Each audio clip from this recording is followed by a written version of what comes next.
Hey everybody, welcome back to another episode of Cannabis Accounting Podcast. I have with me today Mary Bernuth, the president and co-founder of Pharos Brands LLC, a premium THC beverage company, as well as still a practicing psychotherapy business owner, which is a very interesting dynamic. But Mary, for those who don't know you or don't know Pharos, if you just want to introduce yourself real quick. Well, thank you, Raymond. I'm really glad to be here. This is always interesting for me to answer questions. I learn as much about myself and our work as you do, because it's a constant state of learning. So, Pharos is a premium beverage company named after the first lighthouse in Alexandria, Egypt, built by Alexander Nice. the Great on the island of Pharos.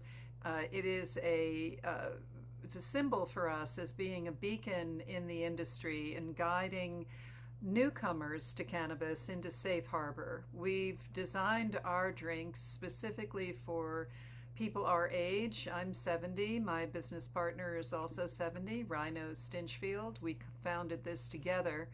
And we made this drink very specifically for seniors as a alternative to their usual alcohol routine. I'm sure you know that baby boomers make up the majority of consumers in the alcohol space, and they still do, even though we're slowly aging out. But Yeah. it's definitely an area of much needed education and understanding, and so Pharos is here to provide that education. We think that's essential in this whole new movement of cannabis in a can. No, I like that because it is interesting. I'm thinking about, like my aunts and uncles kind of in that definitely in the baby boomer age demographic. And yeah, for sure, Uncle Wally loves to booze it up. I'm like, it's just not a bad way. I love Uncle Wally, but they all do. It's a very common thing. I think I'm from Wisconsin where we have more of like a beer drinking culture and whiskey drinking culture. So it's definitely the norm in my household. With that in mind, though, kind of, so you got into the cannabis space. Just thinking through your product and your demographic, like what made you want to choose that demographic and this beverage? Because there's other products to, introduce people into the cannabis with gummies, topicals, obviously inhalation. But why did you choose the product you did and the demographic you did? We chose beverages because it has the most possibility of reaching the largest number of consumers in a mainstream market. We're very concerned about the fact that unfortunately, and we hope this changes, but unfortunately, a lot of baby boomers are still not frequenting dispensaries to have access to, Yeah.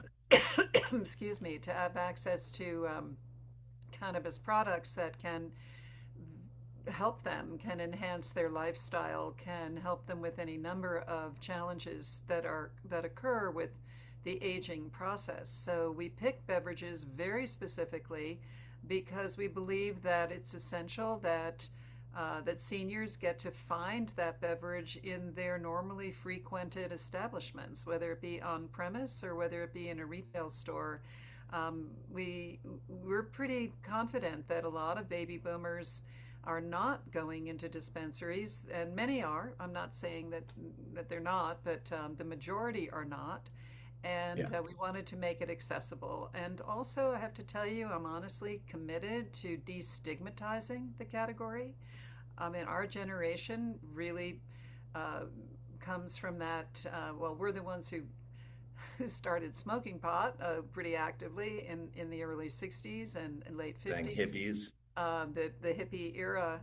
And but besides that piece, we're also the generation that vilified the use of evil weed, um, and Mhm. and I think in many ways we're responsible for the stigmatization of it, and also just even calling cannabis marijuana was the way that our generation tried to say it's that product that's over there on the other side of the border, um, and Mhm. and we're definitely oriented, Rhino and I, towards legitimizing the category, destigmatizing the category, and creating an opening into the space that we hope will lead seniors into dispensaries where they can find an array of products that can be beneficial to them as they're aging.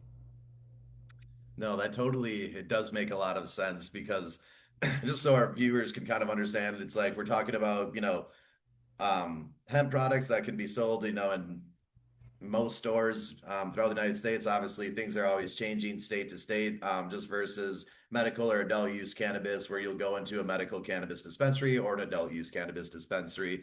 And when we're talking about medical or adult use, I live in the state of Wisconsin. We don't have any legal medical or adult use. So in the state of Wisconsin, which again, there's only about seven of us left that don't recognize the medical benefits of cannabis.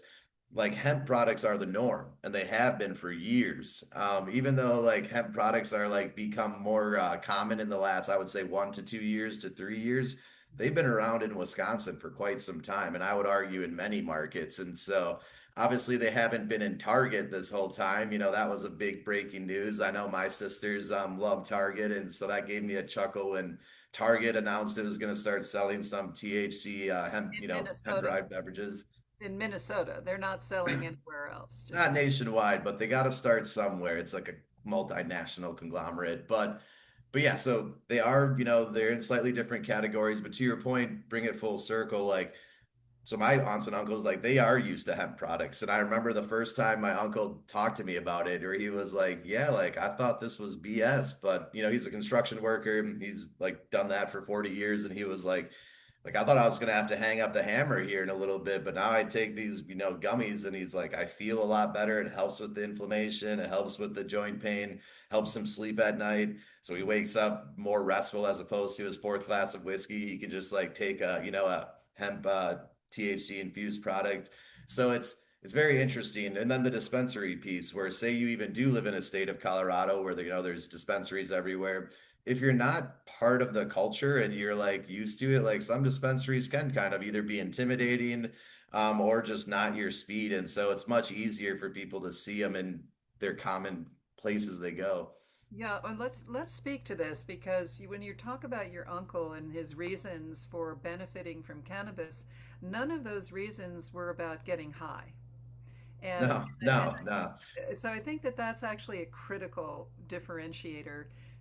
This is we've created a low milligram beverage, a gentle potency beverage, because it isn't about getting high. It's about offering an alternative to when most people have a glass of wine, have a cocktail, they're just trying to relax. They're trying to chill out. Yeah. They're trying to manage their stress. And as a mental health professional, managing stress is a very important part of limiting physical degradation that happens with stress.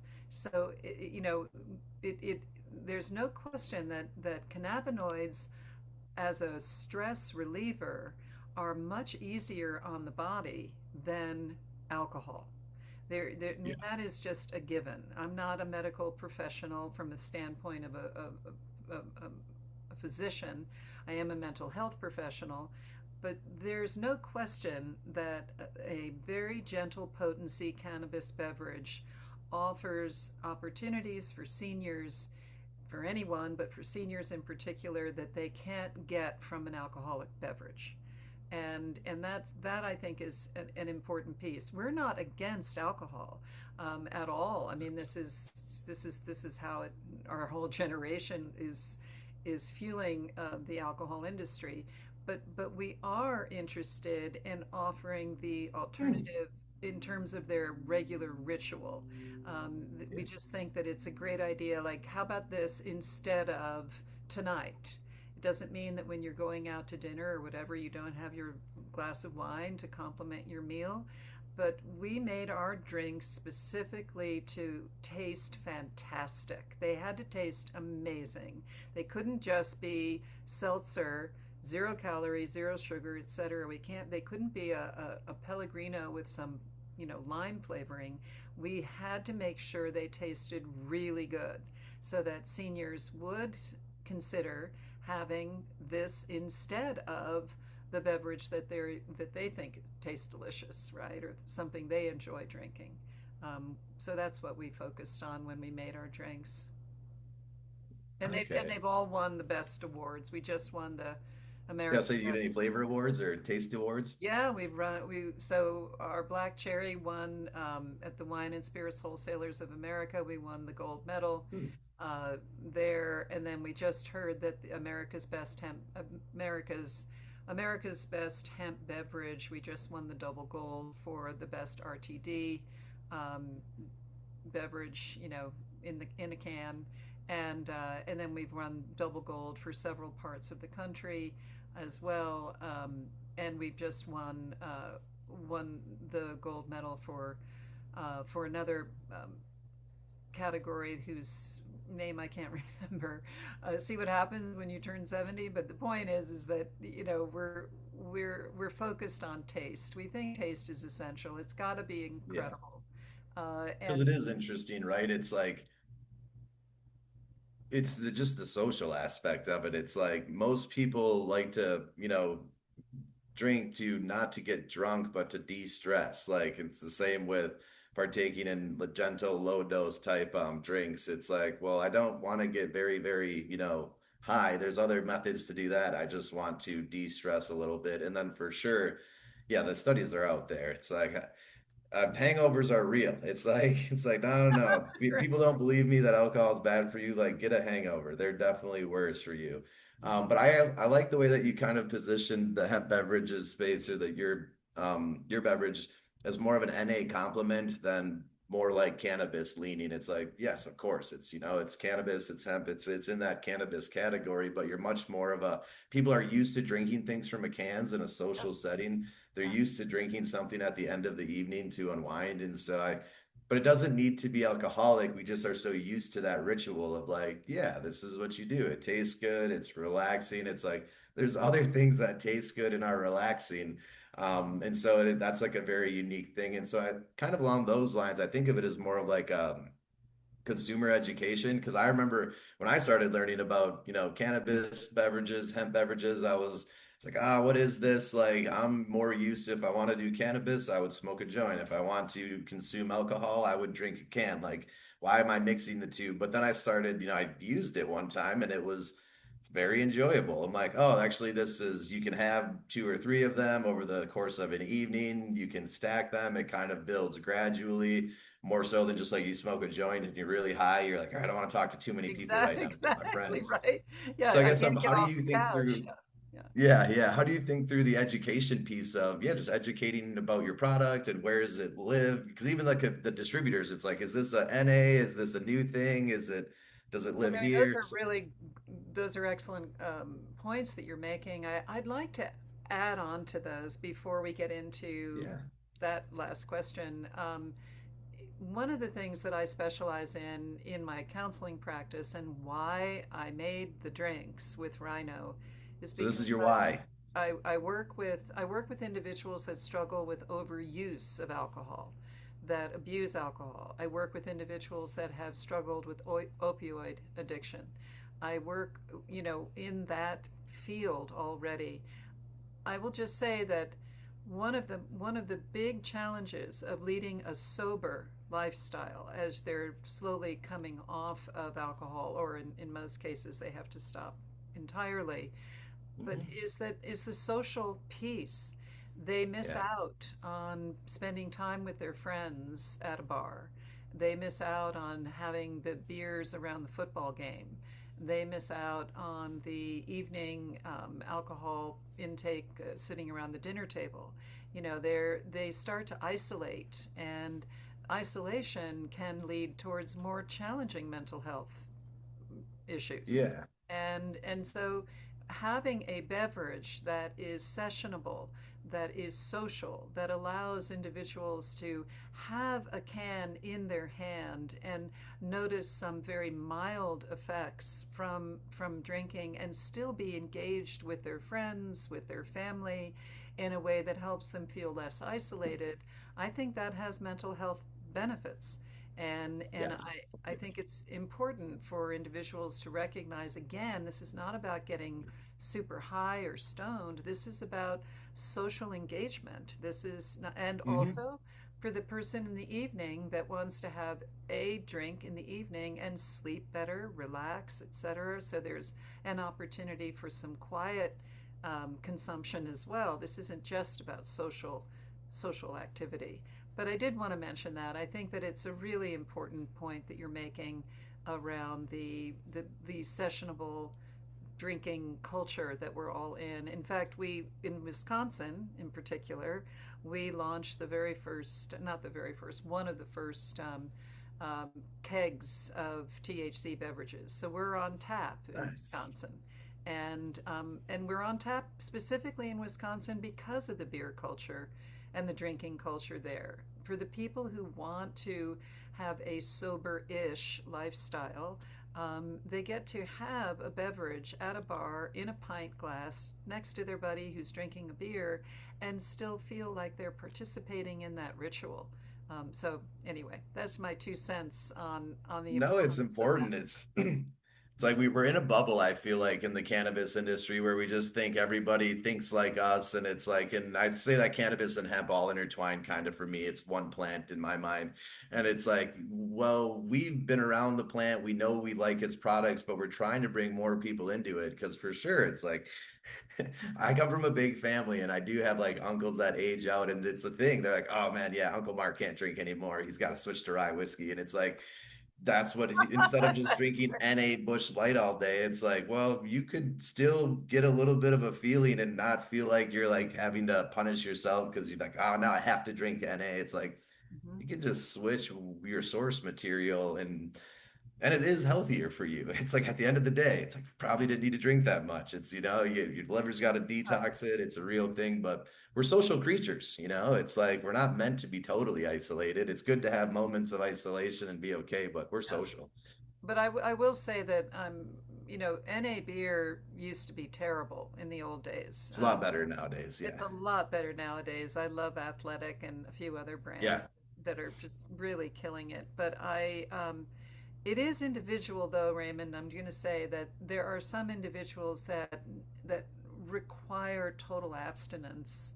Hmm. That even having a hint of mild euphoria, mild inebriation, whatever you want to call it, can be a slippery slope. So it is pretty individual. But for those that feel like they don't require total abstinence, I really strongly support a cannabis, a low potency cannabis beverage.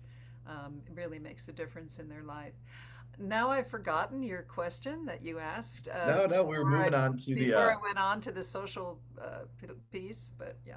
no, no, it was good. It was more about the distributors side of it. It's like we know how to educate kind of the consumers and why it's Yes. valuable for them. And it's, Yes. it's health reasons. It's very logical. But then it's like the Yes. distributors, it's more they think in terms of dollars and profits and cents. And so I think just kind of, elephant in the room with the hemp policy changes, like how has that, have you had any conversations with distributors Oh, and yes. retailers? We Like, had conversations the next day as soon as it came yeah. out. But, And how do those I want conversations to I want to go? Like, break it down into a couple of you asked a few questions within that one. But first education. yeah. Education. You mentioned the bubble that we all live in. Well, there's a D9 bubble also. Everybody thinks, everybody must know about this. This has got to be. And the distributors are clearly wanting to not miss the boat. Many of them are on board now that kind of we're sitting back and watching, and I'll get to the consequences of the legislation in a moment. Yeah, we can save that for the end. But yeah, we'll get there. But the education piece is several in a three-tier system. You're educating your distributor first, then you're educating the sales reps that work for that distributor, then you're educating the manager of the retail store, then you're educating the salespeople that work at that store. I mean, there are all of these different levels in the three-tier system that is essential. It isn't just about educating them to sell your product. This is about educating them in the whole category. What will consumers experience? Most good brands, and there are many of them, Yeah. in addition to our own, have a QR code on the can that takes them to a website that not only gives them the potency that's gives them their certificate of analysis that shows the exact potency in the can. It shows Hmm. them all of the test results, including any kind of contaminants, to make sure that everything is safe that the consumer is drinking. But it also has frequently asked questions. What does it mean to consume cannabis in a can? What will they feel like? What, talks about the legality of what it is that they're consuming. Talks about the fact that if they're tested for work, it will show up as cannabis. They can't drink it Yeah. if Got to they're be honest with them. Yeah. yeah, you gotta lay it all out. So that I think is a critically important piece. There's still several liquor store owners that are putting cannabis on their shelves, but they don't know how to answer those kinds of questions. So I think it is Yeah. incumbent upon the brand to be a good player in the space and educate as much as possible all the people that are touching your brand before it even gets to the consumer. And then, of course, being available to help the consumer is critical too. No, that makes a lot of sense, right? It's not just to sell the product, it's just like everything that goes in it. Because it's a new category. It's like I remember growing up when there was like five beers on tap and like every bar had five beers. And then we went through like the craft beer boom where it was just like now there's literally thousands of options. And I live in Milwaukee where we have Miller there, so we have like Miller, Pabst, Line of Kugels, like really big, multi-generational beer corporations, and then Mhm. all this like small home brews because everybody, they're of German descent, they like it. It's like a fun thing to do. And so kind of thinking through and yeah, educating them on that. Like this is the new wave. I remember when seltzers became a thing. I'm like, seltzers came up like overnight, and now that's a very common SKU and category. And I assume hemp beverages is going to be a similar thing. It's like I don't think we can go backwards. It's like it's too healthy. It's like a good alternative. Of course, we can go backwards, but it's like it's always this like process. Progress isn't perfect. That's right. And But even though hemp, speaking, is in the yeah, farm bill, it's still kind of like cannabis. Like we were talking offline, it's like even our hemp companies have issues kind of with who can we bank with, who can we do payment processing with. It's still kind of a new category that just requires a lot of education. we have to have two separate entities to process our payments, but we do get to use Shopify. Nice. That this is the thing is it I'm very much aligned with the cannabis space. I try do my Mhm. best to keep educated, to connect with all the players. Many of the players in that space attend the conferences in that space. I have a huge amount of admiration. Well, that's where I met you. Was Yeah, at that's where one of me those we met at C conferences. Lab down in Miami. Yeah, exactly. So we're I think there's this idea that somehow the Delta 9 hemp category can say, no, we're not cannabis, we're hemp, like that. And that's, of course, that defeats the whole purpose, which is to Yeah. destigmatize the category, legitimize the category, and create opportunities for the regulated cannabis space to bring in more customers into dispensaries through this very gentle potency beverage category. I'm a big advocate for that. But the point is Mhm. that they have paid their dues 1,000 times over. We're talking Oh yeah. years Still and paying them. years, Yeah. still paying them. I've got a dear colleague and friend who is opening a dispensary. It's taken her 3 years of hoops and jumping through to get to this place. So the fact that we get to come into the space and show up on a shelf at Target or show up on a shelf at Total Wine within a couple of years is extremely frustrating for a lot of people in the Hmm. space. And I just want to speak to that. Like I, Yeah. I get I it. do. I get it completely. And however, I'm just going to say, and this particular category of beverages with a small amount of THC is an opening. It's an opening for individuals to feel less afraid, especially people my age, to feel less afraid of cannabis. There is still a misunderstanding about it, and it does need to be educated.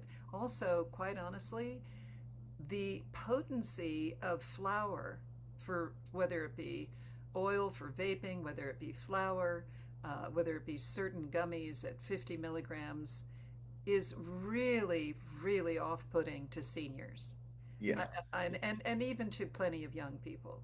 But Yeah, I it was is, gonna say, I'm even hitting the age where I'm like, no, not in public. Like, I don't want to hit this right, joint. Like, right. I'm trying to talk Well, to these people here. right, I want to talk to them and I don't want to be paranoid also, but so that's the other piece, is to say, wait a second, it's okay, it's okay, we're just going to start here. Yeah. For the kind of curious, to we'll start you here, and oh wow, I feel good, I feel okay, I hardly notice anything, I feel very relaxed, I Yeah. slept better. um, Maybe I will go into the dispensary. So we really want to be that, our company in particular wants to be that beacon, that lighthouse in the storm of this industry, to say, come in this way, come in this way, come in through a gentle entry point, and then go from there. And I just think it's a shame that there are people in the cannabis space that feel upset and angry about the ease in which the Delta 9 category is in the space. And they should, for the high potency products. I'm not a believer in that. I Mhm. think they Yeah, and should. even the flower, it's like, you should be getting that from a dispensary or That's legacy. exactly right. Not to mention the quality. I don't even want to go Yeah. down that road. We could talk about that for an hour.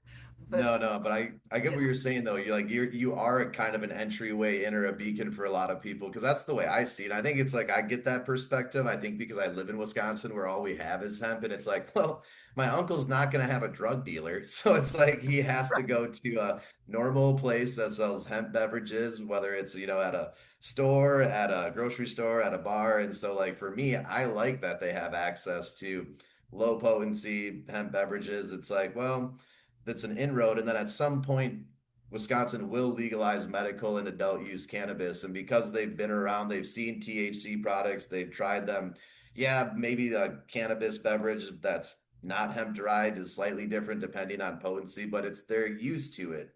They hmm know it exists. And it's a fear thing. It's like, well, most people just don't want to try it because it's just stay with the devil you know than the devil you don't. And so that's why I like these low dose beverages where people can try them. They taste good. And so, because yeah, I always kind of chuckle too. It's like, well, the people that are going in and buying an ounce of flour and some concentrate and a couple of different disposable vapes, like they're not gonna, they're not really buying like low dose beverages, or at least not in like huge quantities because they Oh, know no, what in they fact, want. I told you we started in the medical space. We started Pharos there. We didn't start in the D9 space. And beverages couldn't sell in dispensaries. They just Yeah.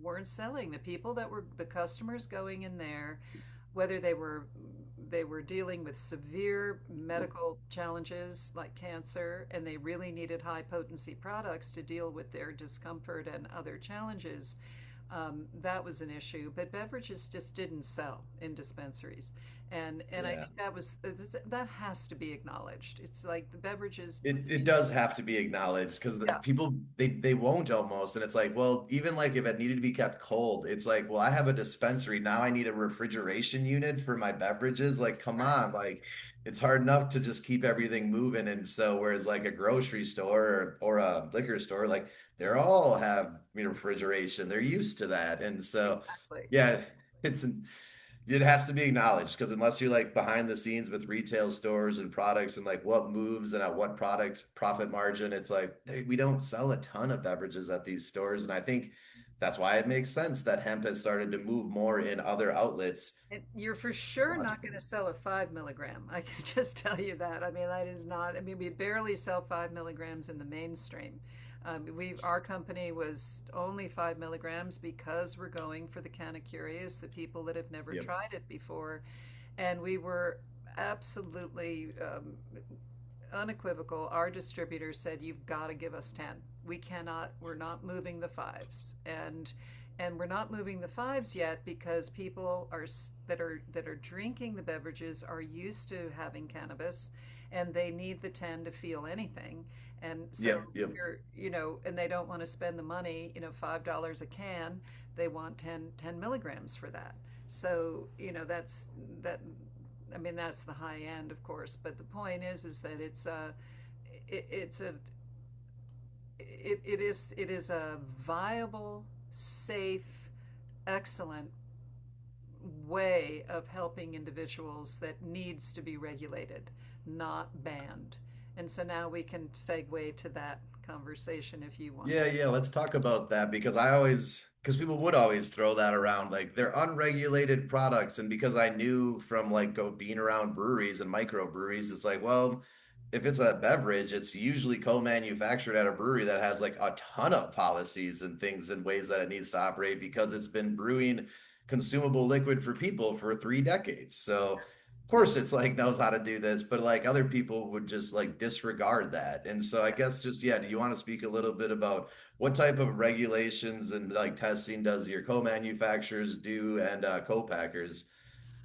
Yeah, okay, well, yes, I definitely want to speak to this because we, along with many, many good, solid, reputable brands, we joined the Hemp Mhm. Beverage Alliance. We're one of the founding members there 2 years ago when, now there's 400 people on a call, right? So Yeah, we that's wild.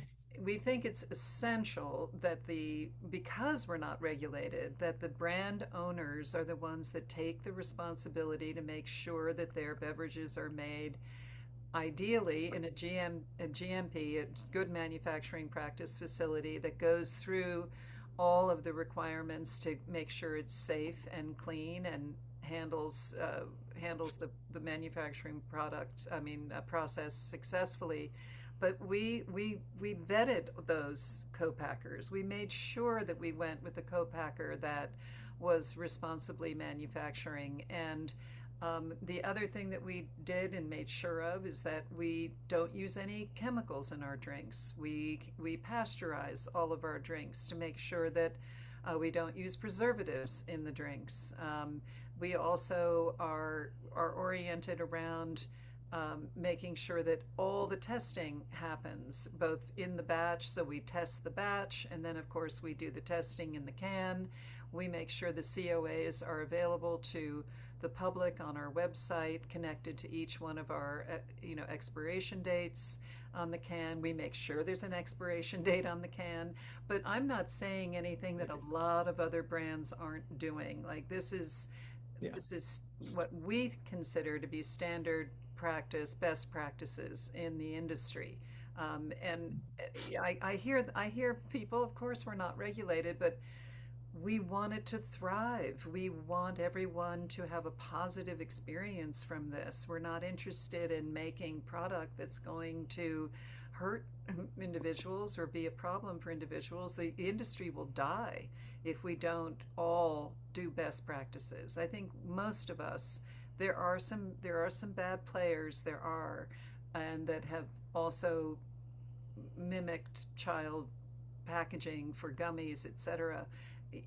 All Yeah. of that is very unfortunate. But most of us are committed to creating safe, quality products for the consumer. And again, let's just be honest. Like we have customers on the cannabis side that also make like had gummies with nerds wrapped around them. And it's like, all right, come on, guys, what are we doing here? Like, clearly, nerds are candy. Candy are meant for kids. Make the gummies look not like candy. Like, make it look like an adult medic because it's an adult use product. But anyways, I digress because like a lot of people do it, so we're not going to armchair quarterback it. But I'm with you. It's But just like at because least those are available in a dispensary, right? yeah, For yeah, it's age customers. gated I and mean, the all fact that that good stuff. the fact that Yeah. that the D9 industry or synthetic D8, um, which also I'm against, but we use only pure. Or all of our extraction process, all the emulsifiers, everything is organic. Everything is from the mother liquor, from the plant. We are not turning CBD into THC. We make sure that all of our processes there are tracking as well. And that's also what's on our website. We want to make sure that everything is available to consumers to learn. In fact, I'm involved right now with launching a whole new education program called Be Wise, Be Well that we're taking into 55 Nice. plus communities, and we're launching that in the state of Florida right right now. We're going into the 55 plus communities, educating them on Nice. cannabis use and making sure they understand how emulsion is made, making sure, and we've got our emulsion provider as part of the education program, making sure we have physicians talk about the relationship between cannabis and standard medications that many seniors take.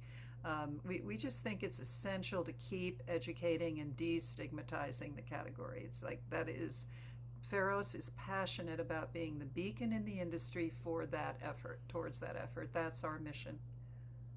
No, and I appreciate you doing it because it's like so many other people are going to benefit from your time and resources and effort doing this. Because it is confusing, right? Because like even people in Wisconsin now with like the federal news of like, oh, hemp is banned, XYZ, it's like now they're like conflicted. And obviously, I think our state is already like making moves to do some type of carve out at the state level where, because even in Wisconsin, it's like they sell like a lot of millions and millions and millions and millions of dollars worth of hemp derived products. So it's like they can't just close that down, and so Well, they can. but where I was You know, they can, and but we're mm, yeah. nothing happens fast, and there'll always be carve outs, and I guess like I just come from like I've seen it go legacy to medical to adult use to hemp, so to me it's just like an extension of it, and like so many people operated without any licenses. And so I'm like, dude, let's just be happy we're finally like getting some type of regulations. And even I know you had mentioned too, like we're not regulated. It's like, no, you definitely pay taxes. Like you are definitely regulated. It's not like you just get to ride free and clear and like it's such an easy business. Because trust me, if hemp was such an easy business, everybody would be in it. It's Oh my not God, real no. business. It's a But where I was going with that, yeah. so I want to be mindful of your time a little bit. I feel like you've just spent this time educating a lot of the distributors in the supply chain. Then the federal news comes on. Obviously, like you said, you're on the phone the next day with them. What are some of their questions now? Is it like a re-education process, or how are those conversations going with the people in the supply chain? Well, fortunately, our supply chain. Well, I mean, there's definitely impact for the supply chain in terms of farmers, hemp farmers. They've got to plan a year and a half, 2 years out. So Hmm. they're really in trouble right now. Really, because we're all. Let me slow down so I can lay this out. Um, when as brand owners, we're still hitting the ground running. I'll just speak for myself. I Yeah, won't yeah. lump What's your everyone else experience? in. We are still full steam ahead. So we keep getting orders in. We're in 125 stores, a chain store in Florida, ABC Liquor. We've got 3 other states that are just coming on board. Actually, 4 states coming on board. 2 others that still want to come on board. So, they're not stopping. In fact, if anything, they're recognizing the opportunity because consumers are thinking, wow, this might go away in a year. I better stock up. I better. We've gotten our biggest orders ever online, even though we don't have a big online presence. Um, Okay. individuals. The other thing, too, that I really like about what's happening is that we are all galvanized to work together to make Yeah. sure that our messaging is consistent, that we are all sharing the same message. And right now, that message is that we want to see low dose, low potency hemp derived products be available to the general public that are 21 years and up.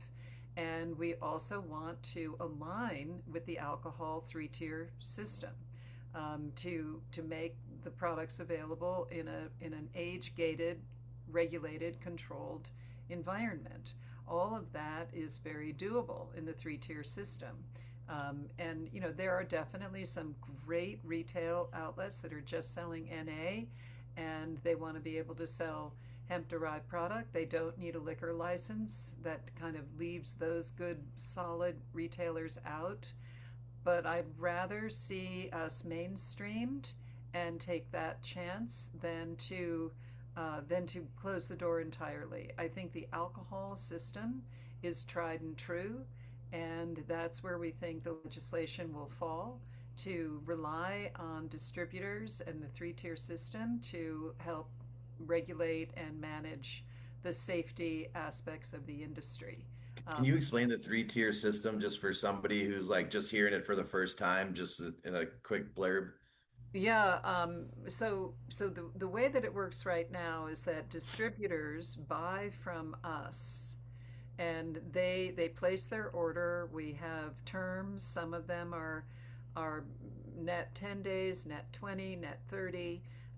And so they place their order, we ship them the product, they warehouse it, and then they take that product and they sell to a retail or an on premise account through sales reps, and then that retail or on premise account sells to direct to the consumer.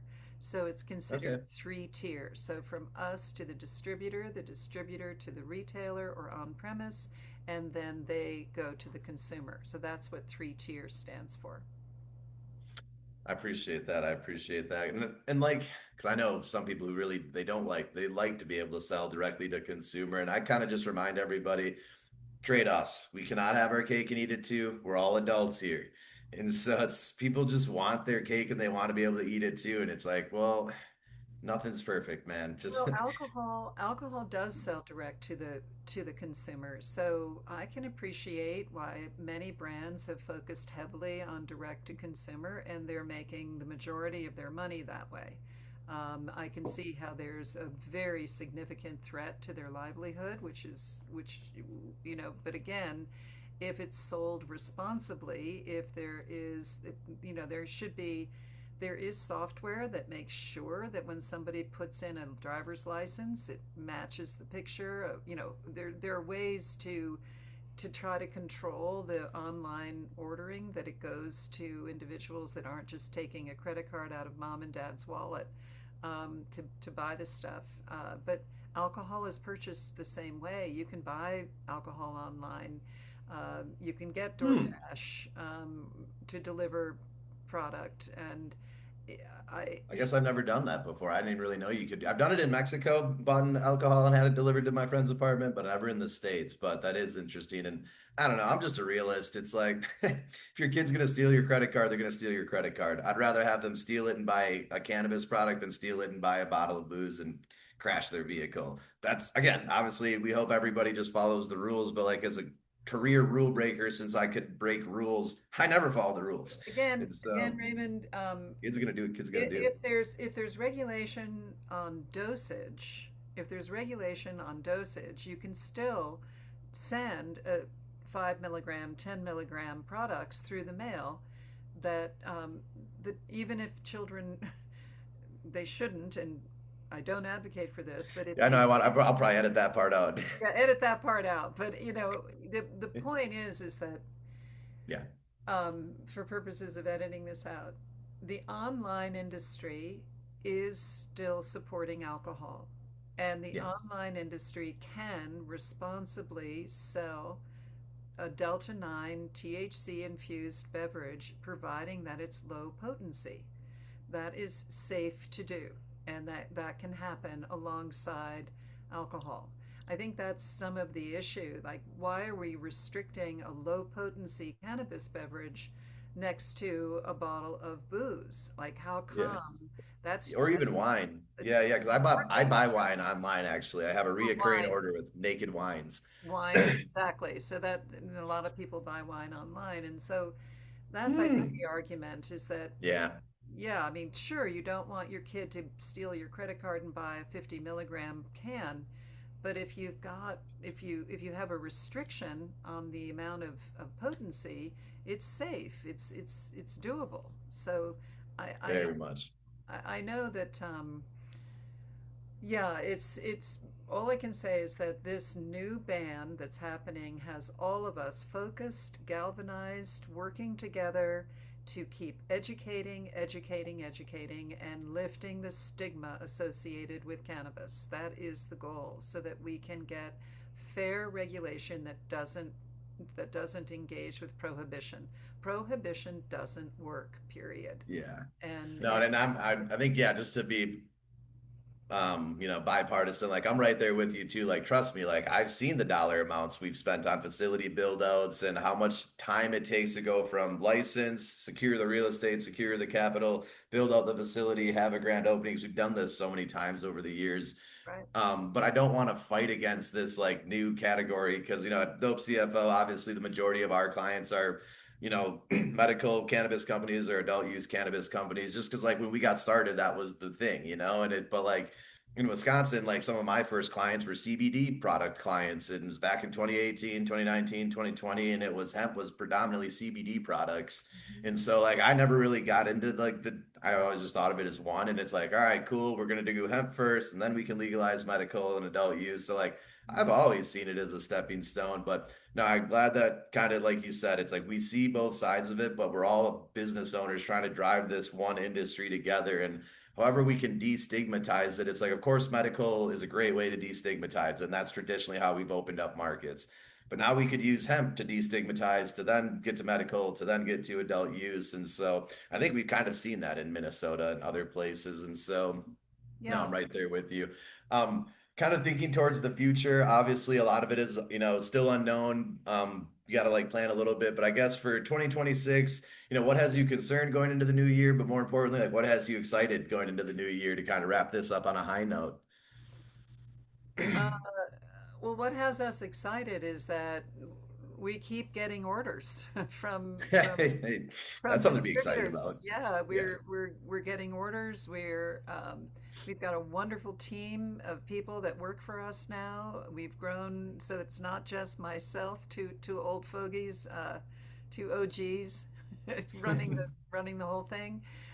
We've got a lot of interest in innovation and looking at the possibility of creating potentially products that may not have THC in them, but they still are great beverage. They taste great, and we might use some adaptogens in Mhm. the products, other kinds of supplements in the products in the non-alcoholic space. Um, I will say that beverage is not for lightweights. Beverages are heavy to ship and they're heavy to run a company. There's so many different variables when making drinks. I don't recommend it to the faint of heart. There's a lot of complexity in the manufacturing process and the whole process of shipping, damage, Storage, yeah, for sure. storage, refrigeration, etc. So there's that piece. But we are really excited about really about getting as many people as possible to understand the value and the benefits, and that's what I'm excited about. The Be Wise, Be Well program that we're implementing uh, with a team of professionals. We're very excited about educating seniors especially. So that's it. Awesome. Awesome. Well, I'll have your email and kind of like information in the call notes, but thank you so much, Mary. I'm kind of optimistic as well. I think we just need a little bit more education and we're all on the same team. That's kind of what I wanted to like the message I wanted to get across with this podcast Really because it's glad like, of that you, course, we're yeah, yeah. I'm really glad you did that, Raymond. That's exactly why I wanted to be on your podcast. I know you work closely with in the cannabis space, and it's one plant, one team. We're totally there with you, and we want to create as safe a product as possible. And so do many other brands are doing the same things. Yeah, no, and that's why I wanted to bring you on as like a face of a hemp products company because everybody like thinks they're not everybody, but it's like there's this like stigma out there almost of like who are these business owners? I'm like, I had dinner with Mary at a very nice Cuban restaurant. She's a very lovely person. Like I'm like I've spoken with Rhino before. He's a very lovely man. And so now I'm glad we were able to kind of break some stigmas with this podcast. But I thank you hope so much, so. Mary. You have a good Thank you, day. Raymond. Thank you. Take care. Yep, bye-bye. Bye.